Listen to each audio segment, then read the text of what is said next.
This is Danny Marino, and you're listening to the 40th anniversary remaster of All at Once. You want me to slate that again? That's good. Okay.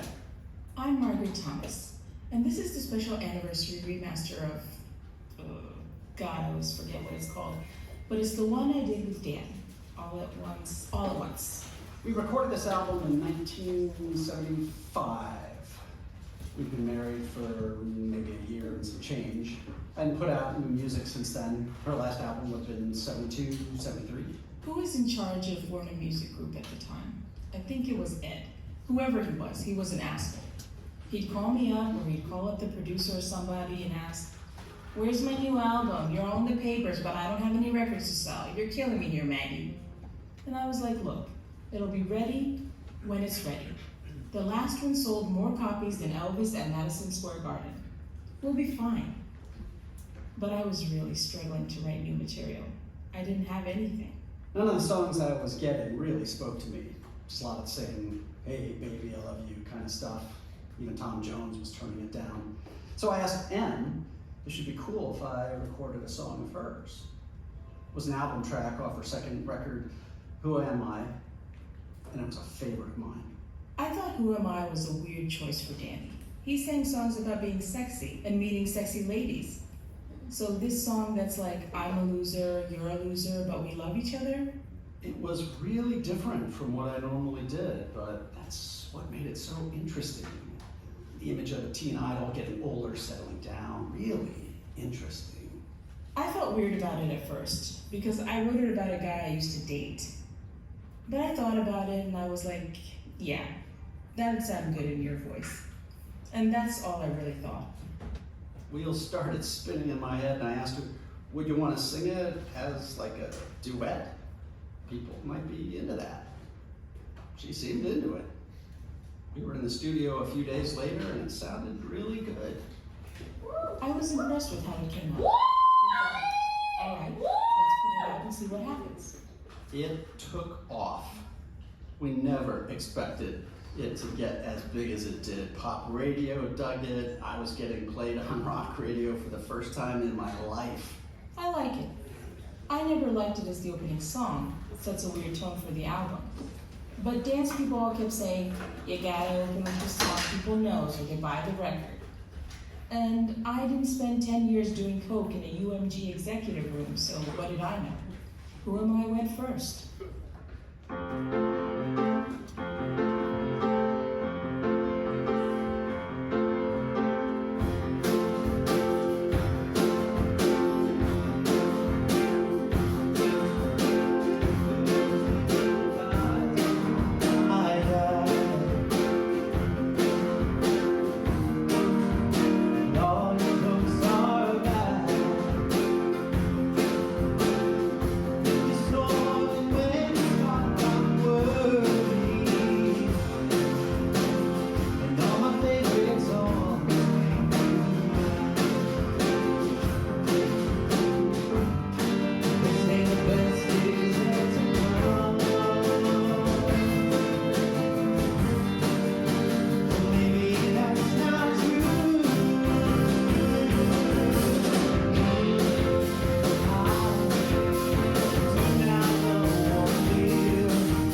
not too late to be a doo-wop standard, but it's a great little song.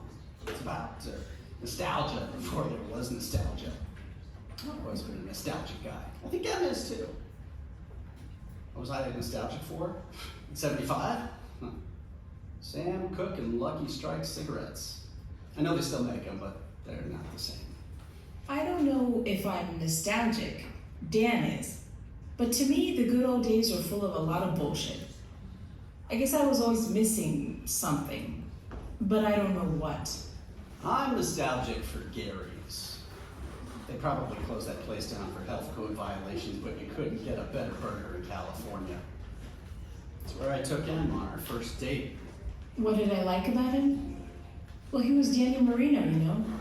He was handsome, sweet, nice. I was really surprised by how nice he was for a famous guy. Holding coats, greeting the folks at Gary's by name, listening to me, the whole 9 yards.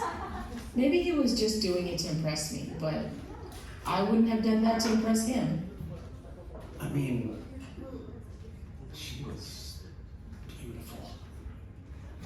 We all know that. Smart, funny. She's so funny.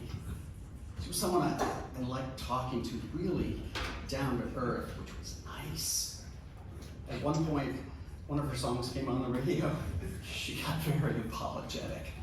What really sealed the deal was that at one point, Does Show started playing in the restaurant. I looked a little embarrassed. He asked me why, and he meant it. I was stunned. He had no idea who I was. He just liked me. It was incredible. I was even a little nostalgic for the song 22. See, after dinner I was driving her home and that song started playing on the radio. It's an old tune by the Drifters. Not their best, but it's good. And he started singing along with it. It was sweet. I mean, he sounded terrific, and I started singing along too. We had these little harmonies going. Being 22, how I wanted you. As the song ended, we pulled up at her house. Before I could say anything, she turned and kissed me. Real nice memory. So we started making this album. I don't know why, but that song was on my mind a lot. It's a song that's totally in his wheelhouse. It was nice to add some harmonies. I think it's a fun take. It's real romantic.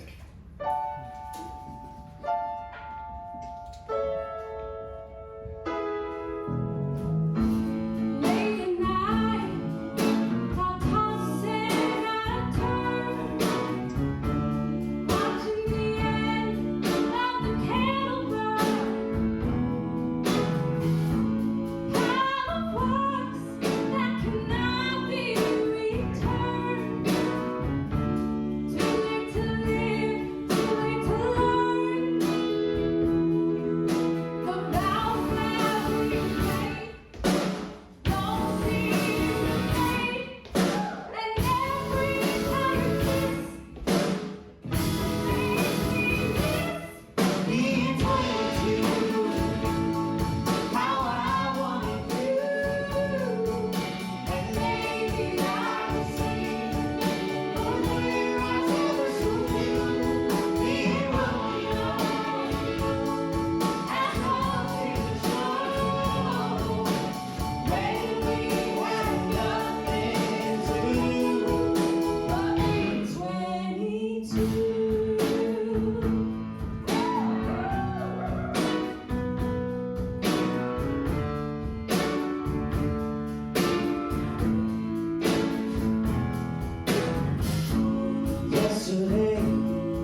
Sweeter Than Honey is the only song I wrote on the album. I don't write many songs. I don't know if I ever had written a song that made it onto an album before. He's going to tell you it's about me, but he's lying. I wrote it about him. Sometimes when we were home, I'd sing these little songs to her. This one time, I sang to her, "You're sweeter than honey, stronger than tea." She seemed to really like it, so I turned it into a whole song. He can say whatever he wants. It's about booze. At some point, the internet decided it was about alcohol because a song can't just be a nice love song. It has a dark meaning. Maybe he really even believes that it's about me, but I don't really buy it. When he first played me the song, he told me it was about me. And I thought, no, it's not. It's about whiskey. But I was 27 and I loved him. So all I said was, "Thank you. It's beautiful. I love you." Which was all true. Then I was a little annoyed I hadn't written a song in 2 years and he just did. But it's a lovely song. I definitely drank too much back then. I was drunk for most of the 70s. Nobody ever said the word alcoholic to me, and nobody would until the 80s, but I'm sober now. 24 years, so no, that's not what the song is about.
My daughter Liz doesn't like a lot of my music.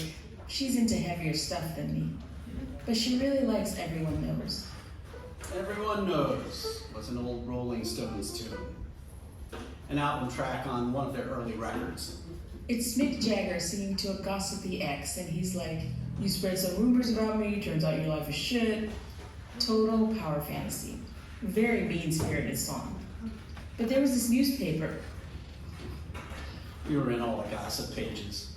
The Sun started referring to us as music's least favorite couple. But for some reason, the other half was really brutal on us. It was a hack rag, the other half. They'd get random photos of us standing a few feet apart and say, Danny and Maggie calling it quits? Or Danny would talk to a celebrity at a party, and suddenly they were having an affair. They kept saying everyone was tired of seeing us, but they wouldn't stop printing our pictures. We sued them over one of the stories, but never made it to trial because they went out of business in '74. Their editor had retired a few years back, and the new staff were bad at their jobs. I was doing a gig with the Evergreens that night. Before the show, I thought, oh, wouldn't it be funny if we did Everyone Knows? So we opened with that. Everyone in the crowd got what we were doing. The place went nuts. Danny was backstage and he was cracking up.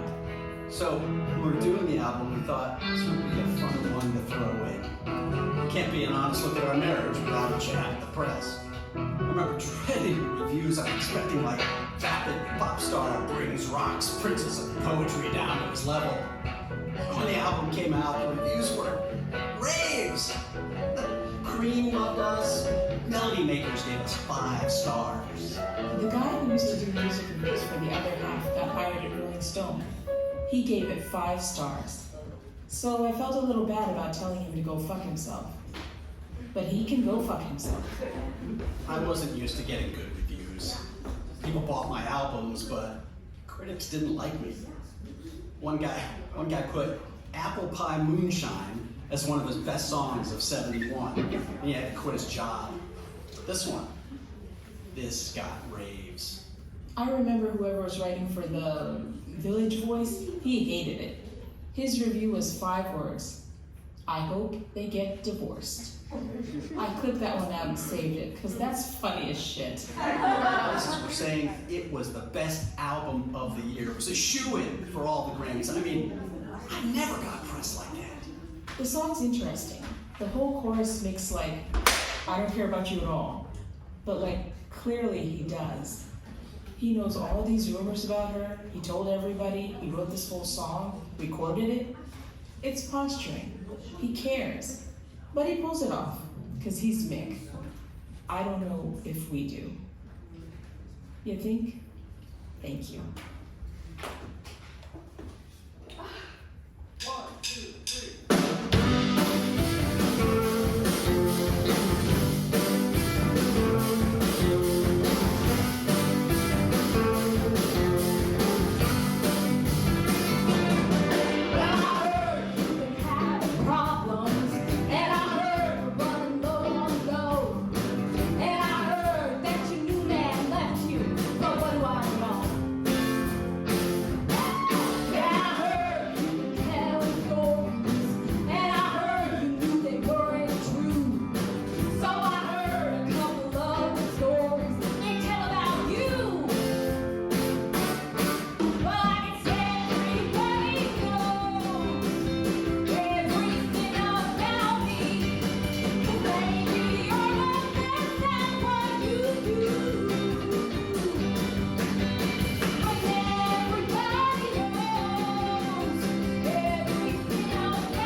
last song I wrote for the album.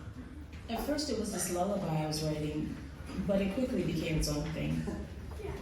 Dan thought it could be a good slow one for my next album, but it wasn't right for me. I was never going to be able to sing something like, out of my shell, so like Botticelli, paint a pretty picture of me, you know? I really like that one. Every few days I'd ask her, what are you gonna do with a paint a pretty picture song?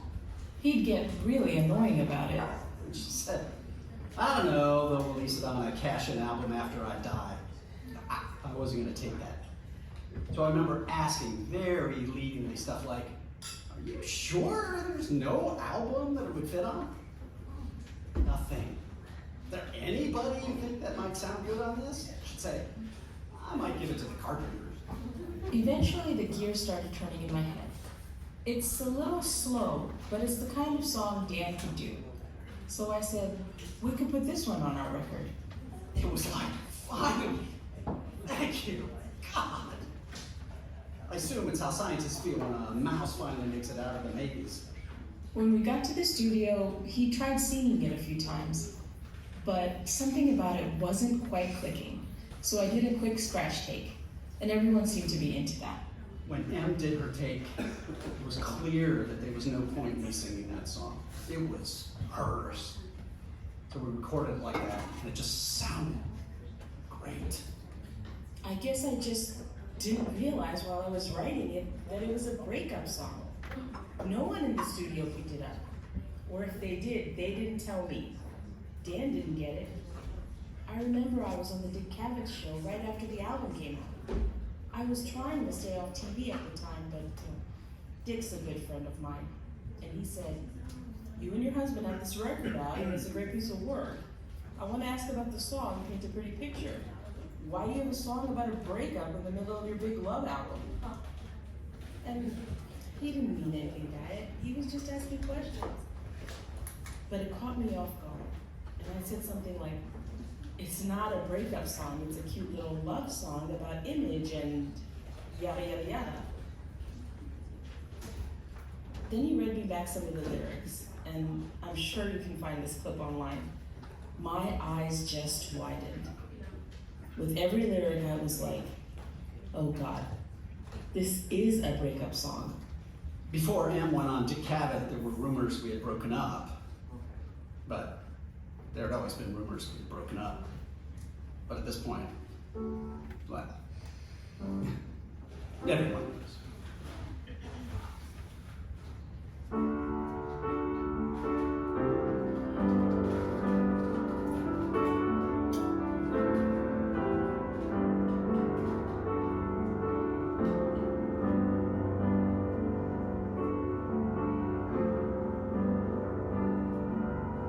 Paint me gentle,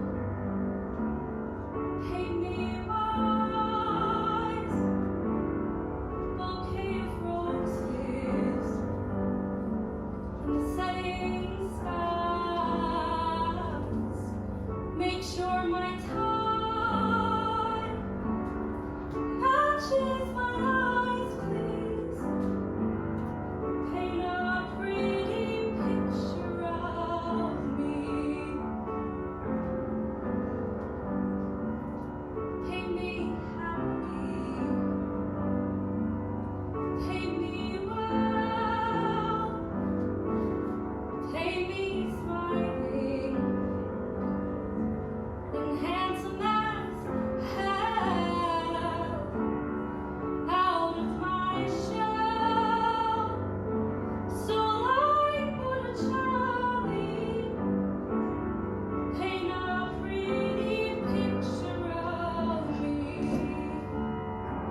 my tired smile.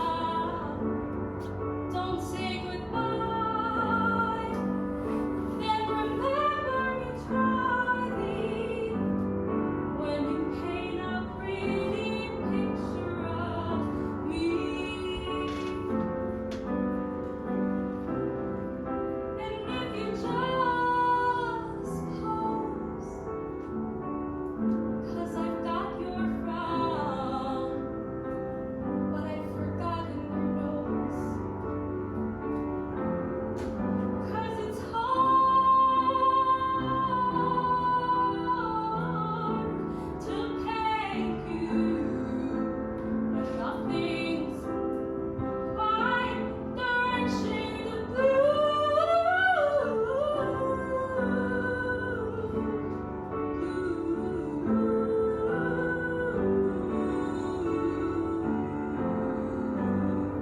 La da da da da. Paint me loving, starry-eyed. I hope you capture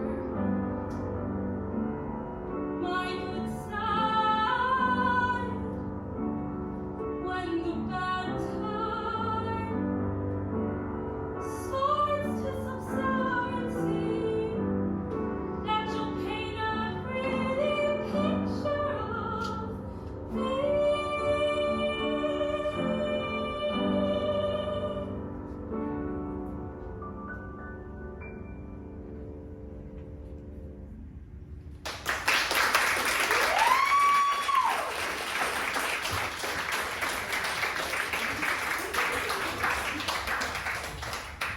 Give Me More is a really important song in my life.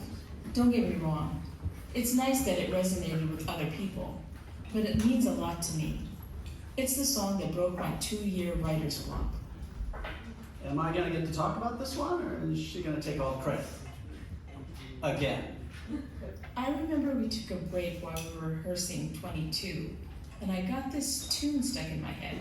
I asked Michelle, the bass player, what song is this? She was like, I don't know, I don't think it's a song. Sounds good though.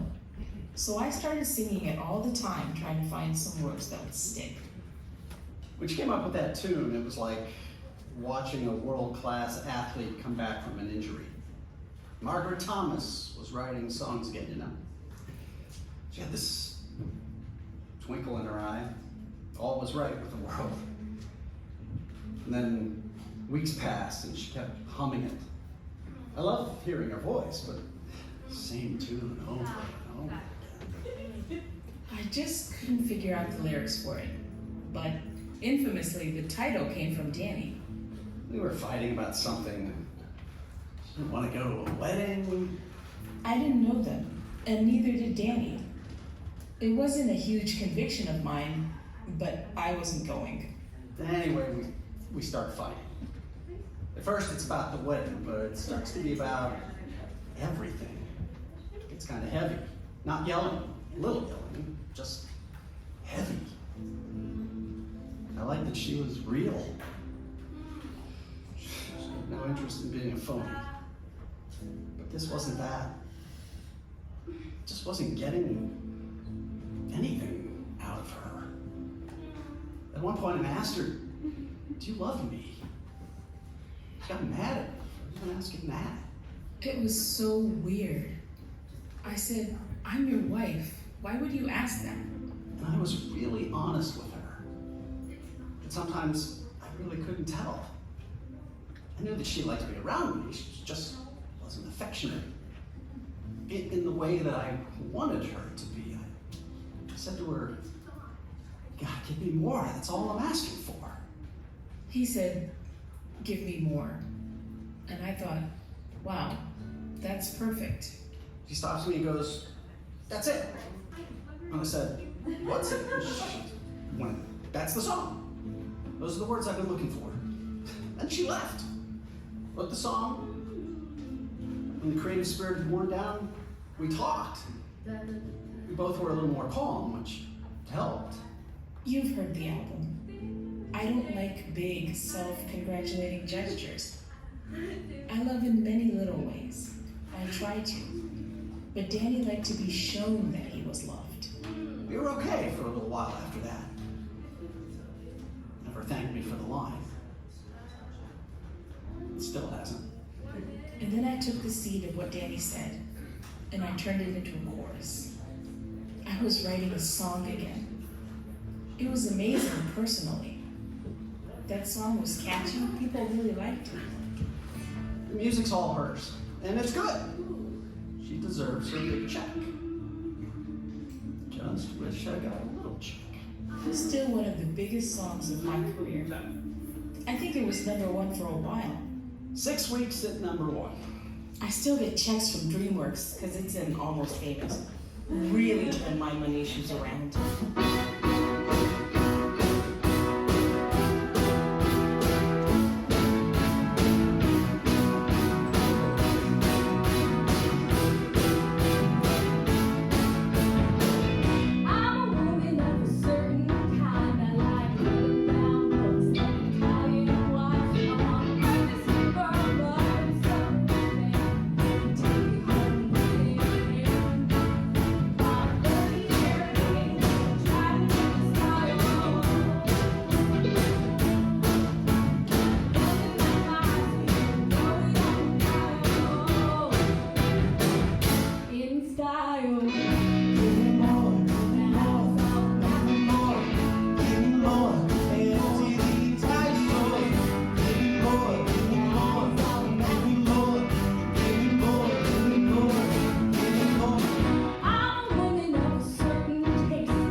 so glad we got to do Ciel. It's an old folk tune, and it's one of my favorite songs. I tried recording it a couple of times in the 60s, but it never really panned out. People don't listen to Dan Marino singing songs from the 17th century. Something I never expected from Dan. I don't think anyone does. The man is a walking encyclopedia of old folk tunes. I'm not really into that modern Bob Dylan folk stuff, but I love the old Appalachian stuff. English murder ballads, the old Celtic tunes. I could listen to Bonnie Lass at 5 every day for the rest of my life and never get sick. I remember one time I was home alone blasting Doc Watson's version of Jenny Lee. just dancing, shaking the house with an acoustic guitar and some cheap speakers. And I heard his keys in the door, and I was rushing to turn the song down. Not off, but it was loud. First thing he says is, "Why'd you turn that down?" I come home and she's listening to Doc Watson sing Jenny Lee, one of my favorite songs, out of the blue. Before I can say anything, he says, "This is my favorite song. Have you ever heard the Armstrong twins do this one? One of the best mandolin solos you'll ever hear." Then he starts singing along, and he takes my hand and we dance to the song. We just started singing Jenny Lee around the house a lot. Fast ones, slow ones, old ones. Sometimes we just make up the words and laugh. So we started working on the album. That obviously had to go in there. I'm glad we got this one on tape. His voice sounds so good. It's a little weird on the album. We had to cut a verse that implies the narrator killed Jenny Lee. But it fits better here than it ever would have fit on one of his albums. Finished recording and my manager was like, "Are you sure that one goes on your album? It's about..." And I was like, "Yeah, but who's gonna listen that hard to the lyrics?" But after the album came out, gossip rags started pointing to this song as a sign that we were splitting up. And we were, but this wasn't that. You wouldn't have guessed it from the sound of the song, but this is probably the most fun I've had making the album.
me.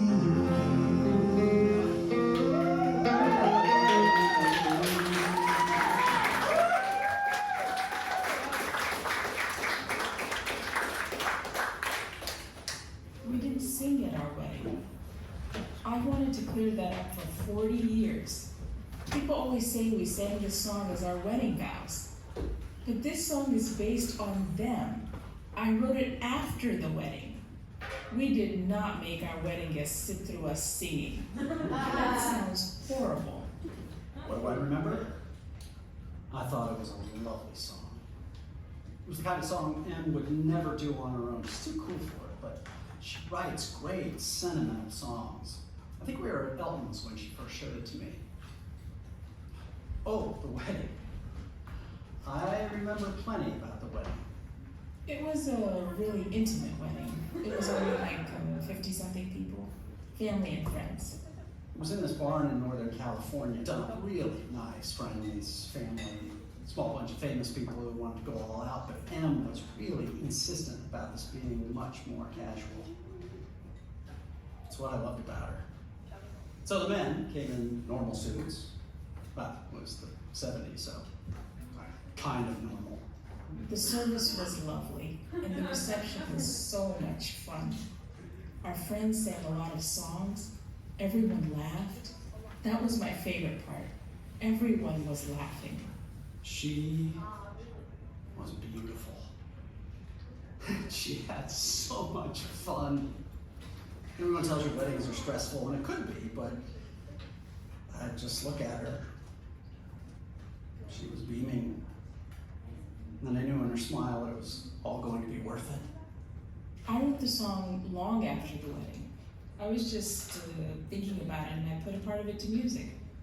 Hold my hand when it thunders, you know? I don't listen to this album a lot, but I can listen to the songs. I enjoy them for what they are. Not this one. This one's a little too raw. I know. Still. I do feel weird when people cover this one. Nothing against them. I just don't like hearing it. My wedding vows coming out of someone else's mouth. It's nice at a wedding, I guess. It's very weird when kids sing it. There was that teenager from Georgia that sang it on one of those singing shows. She sounded great, but I just remember thinking, no, you're too young. Your brain is still growing. I mean, I was 27. I don't think that's too young to get married, but when I hear the song, I do get that feeling like, oh, you're too young to get it. Me?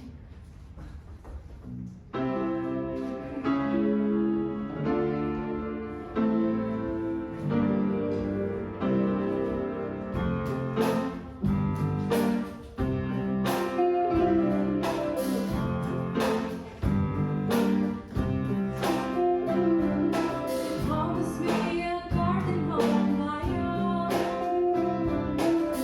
You said you'd give up your throne.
the songs on the album are about each other, whether we meant it or not.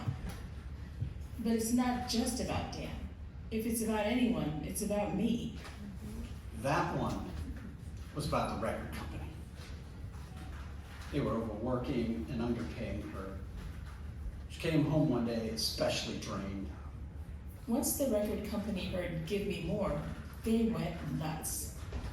Now that my writer's block was over, they demanded the Evergreens come back into the studio and write our next album. I had written one song. We were in the middle of recording an album, and they wanted another album out of her. They were trying to bleed her dry. I didn't want to be there, and this producer, he was an asshole. I don't remember his name, but you can Google him. We started with the cover we've been doing since the early days, 5 back pages, Bob Dylan. We got the instruments recorded in a couple of takes, and I did some real nice vocals, but he just wasn't happy with it. We kept recording over and over, and the takes all sounded the exact same, but they just weren't right. Eventually we got it, or I said, I'm ready to leave. I'm putting on my coat, but apparently we have to take some photos. I said, fuck that, I'm going home. But they basically dangled my contract in front of my face. So we took some pictures. I look miserable in all of them, even the ones where I'm smiling. On my way home, I saw this beautiful statue. It was a giraffe hand carved out of some sort of stone. I didn't have the money, but I was gonna get an advance soon. So I bought it with a credit card. An impulse buy to make me feel a little better. When I got home, I didn't want to talk about my shitty day, so I just showed Dan the statue. It was maybe this tall. Can't see my hands. It was maybe 2 feet tall. A giraffe. It's nice, but it looked expensive. Money was tight. I asked, how much did this cost? And we started fighting about it. How much it cost, where the money came from. I was having such a shitty day, and I needed someone to be on my side. We reached a point where we both needed to cool off. I went for a drive. She stayed home. And when I came back, she had written this song. I took my guitar, went outside, and started singing. I got all dressed up for you. It was to both of them, I guess. But as I kept writing, it was more about me. I don't write a lot of therapeutic songs, but this one really helped. And when Dan got home, I played this for him. I told him about my awful, awful day. We had a good rest of the night. I remember when she sang it to me, I teared up a little. Do I think he got it?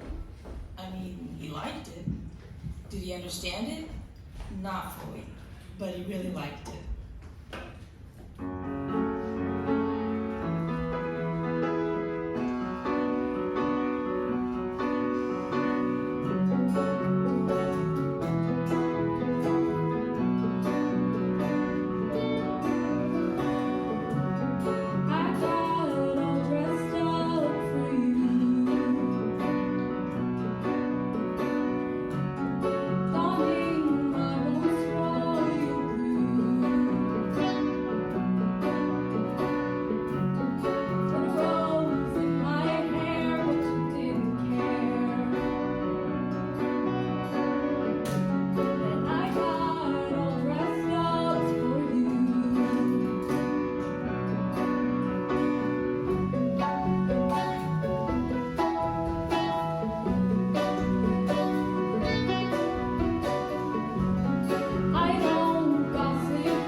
You was written by some Nashville guys I'd worked with before. It wasn't an amazing song, but it was fine. Not the best song on the album, but it's the one that took the longest to finish. So we're recording this song. We've been working on this for a while. One day I'm doing some vocal overdubs. We've been recording this one for weeks. I was super frustrated about it. I had been doing the overdubs for hours that day. Just couldn't get a harmony right. This is before the days of auto-tune, so I have to get it right. And all that I know, that I think that I know, just go. We wanted to record another song that day, so we're paying the whole band to be there. But And all that I know, that I think that I know, just go. I'm doing another take, I fuck it up. And suddenly I hear in my headset, And all that I know, that I think that I know, just go. How long does it take for you to get one fucking harmony right? We have been working on this for weeks. You are not that drunk, and you are not that stupid. So are you doing this out of spite? Do you really enjoy wasting thousands of dollars on studio time for some fucked up harmony? You don't talk to me like that. I think I left. What? Into some room to clear my head. I started thinking about all this stuff. The album, the pressure, drinking, fighting. I was lashing out at people all the time, but I never thought I'd hurt M. It was awful. it'd be one thing if this was in our house. But we were in front of the band. People we knew professionally and personally. I'm sitting there with Becca, she's still a good friend of mine, and I'm crying like, what's going on? This isn't the man I married. This isn't like him. And Becca didn't say anything. She didn't have to. That hadn't happened before, but this was like him. Come back from my walk.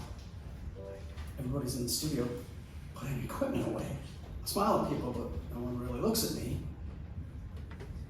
I don't see M anywhere. And on the stool is a little note that says, "This was a lot of fun, but it's not anymore." I left him a note that said, "This was a lot of fun, but it's not anymore." And from there, I was done. I never did finish that vocal track, so I think my voice cuts out halfway through. Never went to another session or... We needed to get her approval on the song she wrote, so my agent reached out to hers. We hashed it out. But through these third parties, which was more frustrating than anything else, but we took the 11 songs we had and that was it. All at once. When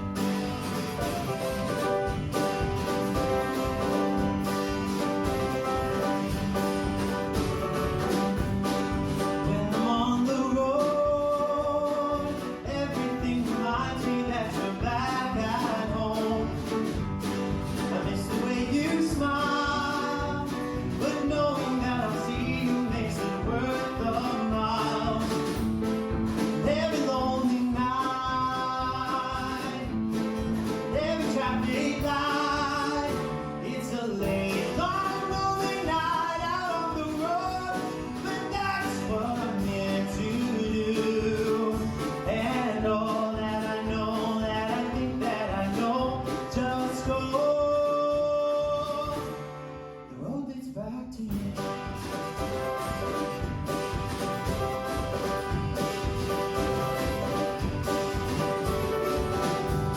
I missed you when you see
a long, lonely night out on the road, but that's what I'm here to do. And all that I know, that I think that I know, just go. The road leads back to you. Thank you so much. Please.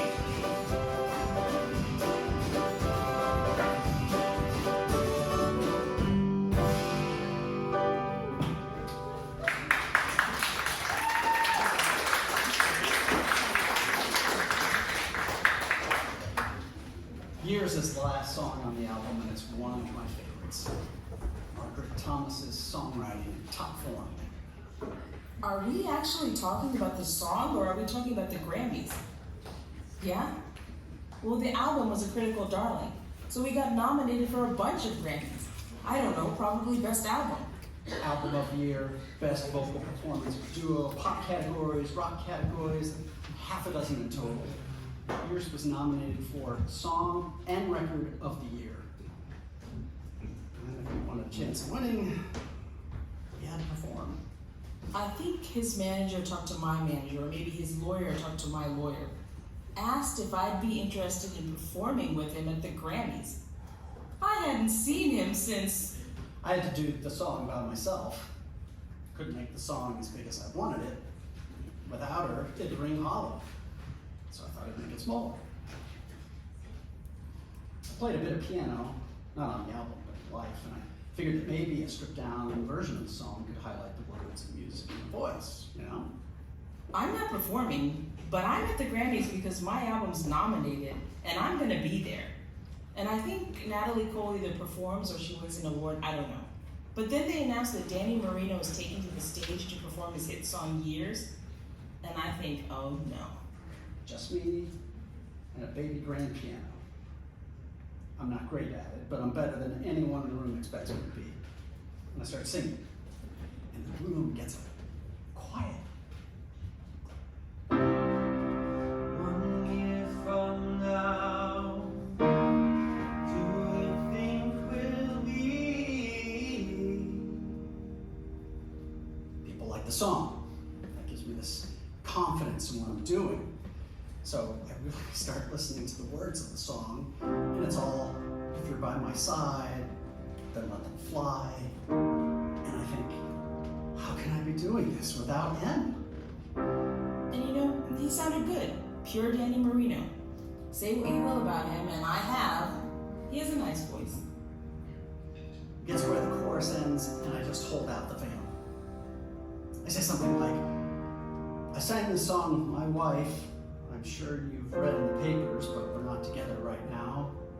But when I sing the song, I can't help but think I still love her. I still love her, and maybe she still loves me. Then maybe she wants to join me for the second verse of this song. And I look at him, and the stage, and everybody watching. Big, expectant eyes, ready to, aww. I can almost hear the dirtbags from Warner Music Group breathing in my ear. All I hear is this vamp. I get this big TV camera in my face, and I think, no. You know, I started to wave my hands at it like, no, I do not want to do this. But he didn't go on with the song. I kept vamping because I don't know. In my life, in my songs, those big displays usually work. You know, in the moment, it's not going to solve everything, but this is it. I'm running through the airport terminal to show that I care. I'm willing to do whatever it takes to win her back. Maybe, just maybe, we're meant to be. And I'm not willing to throw that away yet. Maybe. I don't know if I said no. If I did, he couldn't hear me with his earpiece in. And so I got up and walked the other way. I left the auditorium and I was in the lobby for a few minutes. Someone took my picture and I called him an asshole. And then I went home. We lost the Grammys to Paul Simon and Judy Collins, so I didn't even have to be there. So I finished the song alone, grinned my way through 2 more choruses and a bridge. I'm fine. Then I didn't see her for 20-something years. We made our peace in the 90s. We're different people than we were then. Older, smarter, sober, better people, I think. I can't imagine Dan pulling another stunt like this. While our marriage was short-lived, I have good memories from it. So the song is a nice reminder of that we did love each other. Or some of it. Great song. 1 year from now, do we think we'll be lying side by side beneath the willow tree, whispering secrets we have never told?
All right, let's give some love to our cast and crew here. How about it? So first we have Ada Reeves on the drums.